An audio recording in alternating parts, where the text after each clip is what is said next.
Hello, everyone. My name is Lori Bradner with the Florida Aviation Network, and we are broadcasting live and in the clear from the terminal building at Sebring Regional Airport.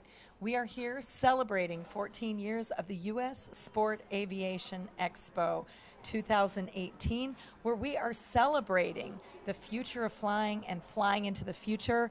And I am so honored today to have really one of the pioneers of light sport aviation, Mr. Dan Johnson. It is so nice to have you here, Captain Johnson. Thank you. Now, I must ask you, because I know that you're a legend in these parts, and it's amazing because you're 32, so that's fabulous. But can you tell us a little bit before we start, how did you get into aviation, and how did you transition into light sport? Well, it goes back to high school when my parents were plotting, as parents did in those days, what sort of high school graduation gift they would give me. Yes. And my mother and father decided that it would be a good, wholesome and learning activity for me to take up flying, because my father had a brother whose son, my cousin, was taking flying lessons. And he went, oh, that seems like a good idea. My father was not a pilot, didn't know himself, but got me involved with it. Got me 10 hours of flying lessons. That was the gift. Okay. In those days, that was quite inexpensive, but Right. the money was worth more then, so perhaps it's about the same. Right. And we got down to the 10 hours, and I said, wow, this is pretty cool. How about some more money for flight lessons? And he said, how about a job? Oh, yeah. That and sounds after that, like I worked to pay for my flying for Okay. years afterwards. So. That's awesome. And where did that take you? Well, From I high got school, where into did you go? I doing have flight to ask. instruction and doing that stuff in the Chicago area in an airport called Palwaukee, which was a famous airport in that area at that time. Big flight school. Those were the days of the GI Bill, so where there were dozens of instructors, and I was one of them. Okay. And did that for a while, but then I realized I can't afford to fly these airplanes. I was a high school student going into college. I didn't have any money. Right. And so I took up hang gliding, which I could afford. And That's hang gliding for a amazing. number of years led to ultralights, as they put engines on some of them. Right. And ultralights eventually evolved to light sport aircraft, and here we are today, 14 years into the U.S. Sport Aviation Expo. That is amazing. And thank you for sharing your story. And you truly are a pioneer of light sport aviation. Talk to me a little bit. One of the things, you're not only an aviator, obviously, but you're an author as well. The theme this year, we talked to Beverly Glarner, is really flying into the future. And I would be interested, Captain Johnson, for you to share your take because of your experiences. Where do you see the future of flying? Where are we going? Well, you're seeing it right out those doors. Yeah. This is really the most interesting evolution of aircraft in the modern era. Now, I'm not taking anything away from those earlier years, the early Piper Cub years, or some of the early developments before that, or since. There's been a lot of interesting things in aviation. But then aviation got kind of stayed and unchanging for a while, partly because of the regulatory scheme, and that's worth touching on in a moment. But along came these recreational or sport aircraft and didn't have to meet all those requirements. And when you remove all those prescriptive requirements that FAA invented to make aviation safe, we got the point and it worked. Right. But it also sort of boxed them in. They couldn't make changes easily. Okay. It cost money to make just a single change of a bolt. Right. So along come these experimental aircraft, or eventually light sport aircraft, and they could make changes at will because of a different regulatory method. And that just caused a profusion of new designs. In the light sport arena, now coming on 14 years since the rule was put into place, there has been a development of 143 new models of aircraft, and several more I'm aware of in the works. So we're going to cross 150 airplanes in less than 15 years. There's nothing to compare with that in aviation history. No. So this is the rebirth of aviation. And you know what? I want to talk a little bit about the regulations, because one of the things, as I was interviewing and as I've talked to people, the beauty of light sport and what we're seeing, and really this flying into the future, is that some of those individuals that may have been restricted and not able to fly the light sport aviation, as you were talking about, and I'd like you to expound on that, they can actually get back into the air. Which is fabulous. I imagine you're referring to the medical and the privilege that FAA first extended to the light sport crowd, saying if you have a valid state driver's license, then you can either use whatever pilot credential you already have, private, commercial, so on, not get another aviation medical, and then go ahead and fly this particular class of airplanes, which they designed to be simple aircraft in simple airspace. Right. And they're slower, physical, moving aircraft, and they can go quite a long ways, but they tend not to. So they envisioned this as being a more controlled environment where somebody could do this without that. Okay. The knowledge that's been gained from that in 14 years of operation of these has now led to Basic Med, which is a new program that allows people to fly other kinds of aircraft without as much effort as the third-class medical. Yes. There's still some hoops to jump through, and light sport is still arguably simpler yet to accomplish this. But it's been a good thing, and what we learned from light sport has taught us about what can happen in type certificated aircraft. Now, what are you seeing? Because one of the things, obviously, Florida Aviation Network, we're about safety, but we're also about education. How do you see the light sport and certainly this industry, how do you see it feeding the future generations and feeding the younger generations, not only here in the States, but maybe internationally? I know that you've just spent some time in China. I was able to read a vlog in one of your articles. Would you be willing to touch on that for us? Sure, and actually you hit on a very important point. I would say in the United States, light sport aircraft is much like all of aviation. It's growing, but it's growing at a slow, measured pace now. This is becoming a mature industry, young as it is in the United States, but overseas it's exploding in many ways because these standards that are used to gain approval from government agencies for these kind of aircraft is something that any country can adopt. For example, China, but also all over Europe and in India and South Africa and Australia and New Zealand and Colombia, a lot of other countries, and more than that, Brazil, many other countries can say, oh, well, we recognize these standards. They're from an international body, and we'll just say, okay, our regulation says, use that.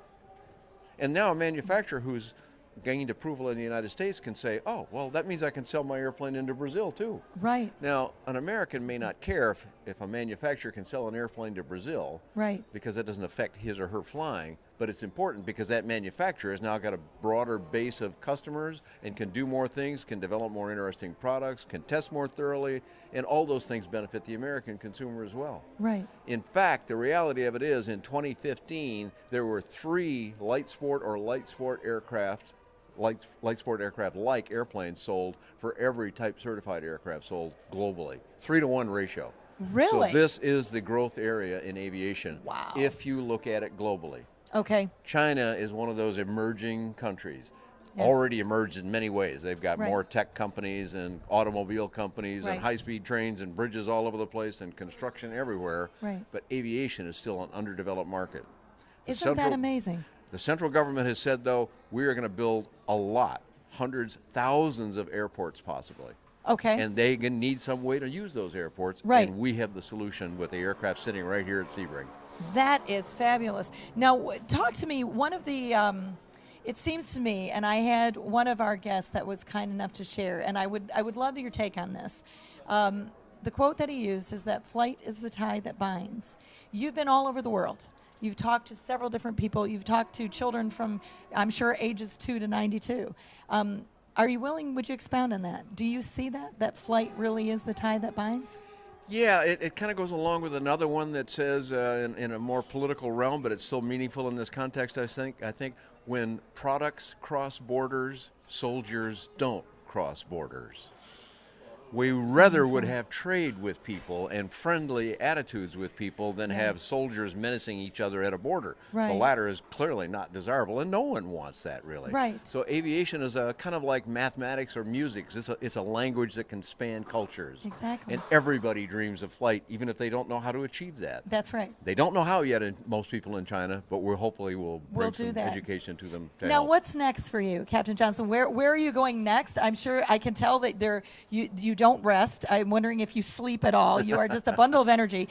But where are you headed next, and what's next on your agenda? My life is based around air shows. I love they're it. Very, very important for us. I work with another video man. We go to these shows and do videos. If we tried to do that by going to everybody's facility, well, we couldn't afford it. Couldn't get done. We couldn't do very many. So we love these shows that they bring everybody together for us, and then we can go do our business and help them as well. So the next one of those up is Sun and Fun. That'll be a very big event. And one day after Sun and Fun, there's a show in Germany that's very important, and so my wife and I will come home from that show one day to repack and get ready and hop on the jet to and head to Germany. and go to Germany for another week-long show. Now, I want to ask you quickly, if you don't mind, because this is my first year here at Sebring. What changes have you seen here at the Expo? We're in 14 years. They're celebrating 14 years, and I heard about Bob Wood and how just how they transitioned the airport and how it's changed. But what changes have you seen? Well, pretty dramatic in the layout. The basic organization of the show, I think, has been good since the beginning. Okay. But it used to be down that way some more, and Okay. it wasn't quite as convenient and didn't make use of this very nice facility that Airport Director Mike Willingham helped create after he The arrived terminal on the building. scene. It is This absolutely was stunning. kind of a dilapidated airport before he got here, and Okay. since he's gotten here, wow, I mean, look at it, it's beautiful. So why not use this? Right. And Bev Glarner, you mentioned Yep. last year, not this year's show, but last year's show, she was the principal organizer, and Okay. I guess she and the team got together and decided, let's move it right down here in front of this, which at first I was skeptical, I have to admit. Okay. Humans take change poorly sometimes, but they were right. It was a great decision, and so repeating it this year I think has worked out very, very well. That's Plus, awesome. they added that whole drone thing going on here, the drone zone, which seems like worlds apart except for they both fly, but you know what? This is a way of joining them together better, Yes. and that's a very exciting activity. What are your thoughts on that? Have you had a chance to try it? Well, I Did have you put on the virtual reality glasses I and did fly? do that. Okay. I have a drone, and I can fly it okay. I'm Okay. not as good as these guys are Okay. magnificent at it. I think you have to be a pretty young guy to do what they're doing They're because 12. it's so fast and they are so small. I'm not sure I could keep up. You know, I'm an old guy. I can't keep up with that stuff. However, just flying them around, if I could go out on their course they had here and kind of do my bumbling way Right, along, right. I would like to go try that. But Okay. I'm not getting out there with those race car drivers. Right. Wow, they are something else. Right. What do you think about that as a future? Well, Future of flying with the drones. Is that a way to bring general aviation and really model aviation and the UAVs together? What do you think about They that? all fly. It's a different kind of flying. They're Right. doing it in sort of a virtual sense, but you still get some of the same sensations. You still have Right. to learn some of the same things. The laws of physics don't change no No. matter how the aircraft is configured. And so I think it's very exciting, and I embrace it. I think it's great. There's some pilots that are a little bit threatened by it, but Okay. we go back to that humans and change thing again. Right. We kind of don't like change. Okay. And yet we love it because we always like to look for the new thing. Well, Right. that's change. This is a new thing. Oh, Get used to it. I tell you what, I'm excited because we're actually getting ready to head out to the field, and they promised me that they'd put the virtual glasses on me, so I get to see what it's like Cool. to fly. It's- And I understand that the pilot's going to be 12. Sure, right. That's what they told And me. his eyes are much better than exactly, yours. and that's probably good. So, but Captain Johnson, thank you so much. And if people want to follow you, if they want to follow your stories, where can they find you, and where can they find you on the web? Pretty easy. There's two basic outlets for it. One is my website, which is danjohnson.com. And a lot of stuff on there, almost all of it free, so come on and have a look. There's a lot of video and news on there, but I also work with a gentleman that has the Ultralight Flyer YouTube channel. Okay. And his YouTube channel is doing very well. 2.5 million minutes a month of viewership of those Holy things. moly. He and I have done more than 500 videos together, and he's got more on his own, and it's quite a wealth of channels. So you can find that on my website as well. Find out how to get to his. And Fantastic. Take it away. Well, I tell you what, I'm so honored to see you. We will look forward to seeing you at Sun and Fun. Thank you for taking time out of your busy schedule to come talk to me and talk to us here at Florida Aviation Network. It's been an honor. well, we appreciate what Florida Aviation Network does, so keep on doing it. Oh, we will. Thank you so much. My name is Lori Bradner. I'm with Florida Aviation Network. We're broadcasting live and in the clear, celebrating 14 years of the U.S. Sport Aviation Expo right here at Sebring Regional Airport. Please come see us. We've got a beautiful day here in Sebring.